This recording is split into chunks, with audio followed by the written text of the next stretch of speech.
Hello, and welcome to another episode of Physical Format Rock and Roll, where we talk about all things rock and roll and classic metal. I'm Gary. Welcome to the show. So this will be an episode of new vinyl review, and this is a re-release of something that came out earlier, but it's the first time that it's been available on vinyl. And I am talking about Live in Philly 2010 by Halestorm. So obviously this was recorded back in 2010. And this album was recorded in their hometown. This was on their first headlining tour. They were still touring off of their first album. So, it only has material for right back around in that time. They come from Philadelphia, so this was toward the end of their tour maybe, and they were doing their hometown gig at the home of Rocky Balboa. Let me show you what this record looks like a little bit. Nothing too special on there. I mean, there's the back that just has a track listing. You open it up, it's got some pictures from that night, as well as who wrote the songs. The record itself, double record, of course, and let me show you what this record actually looks like. It's kind of cool. It's got that a clear vinyl with some kind of like stained black look. I don't know how well that will show up on that, but I've had records that look like this, but not with the black like that. That's kind of a neat look that I thought was really cool. So anyway, the record itself is pretty cool looking. I'll set that up there so you can kind of see it a little bit.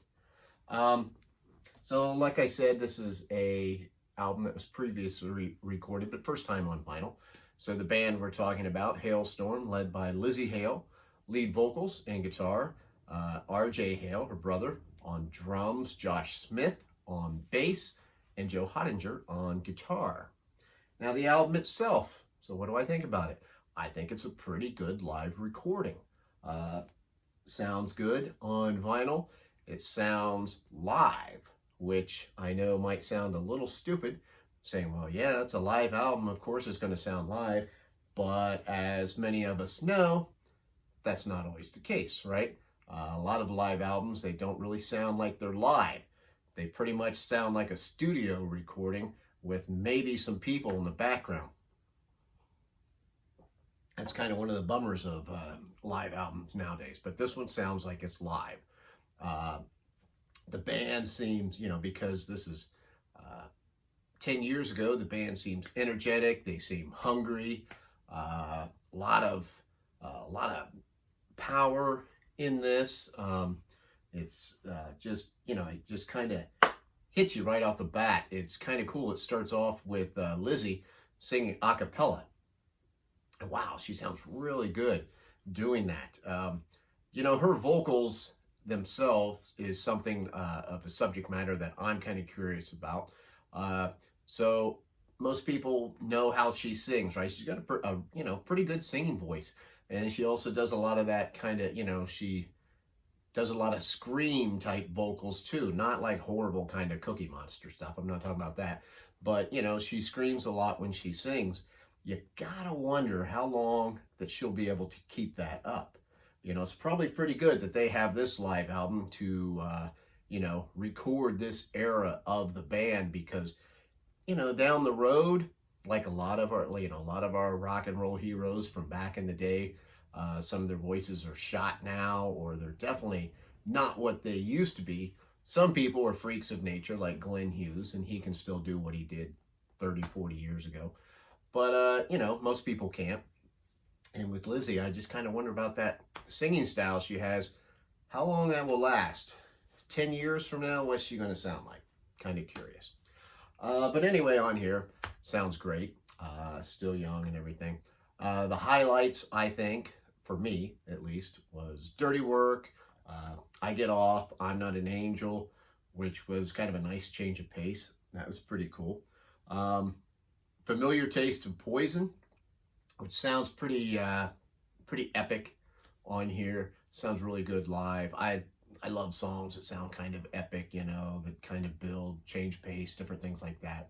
That song fits the bill there, and that's one of the, right now at least, as I listen to it, that's the highlight for me, is that particular song right there. Low lights on it, of course, you know, this is, because it's so earlier in their career, you're not going to get like, you know, some of the other songs that you know from Halestorm later in their career, because they hadn't wrote them yet. So they're not on there. The other low light would be, you know, there's a long drum solo on here. You know, drum solos on live recordings, sometimes they're cool, you know, but for the most part, you know, of course, you know, I'm older. I guess I'm more jaded. I've been to so many concerts that for me to really get into a drum solo, it's got to be really good. Because you know, probably out of all the drum solos I've heard, you know, maybe 25% of them were worth doing. And the rest were just, you know, well, now the rest of the band's going to have a smoke or a beer or something while you listen to this drum solo. The drum solo on here, it's not that bad, but it's nothing that spectacular in my mind, and it goes on for a bit. But I get it, right? They didn't have a whole lot of material, I guess, to use here, but maybe I would have thrown in a couple cover songs or something instead of that drum solo. That's just me. That's the only thing really I would criticize about this album. I think it's pretty good.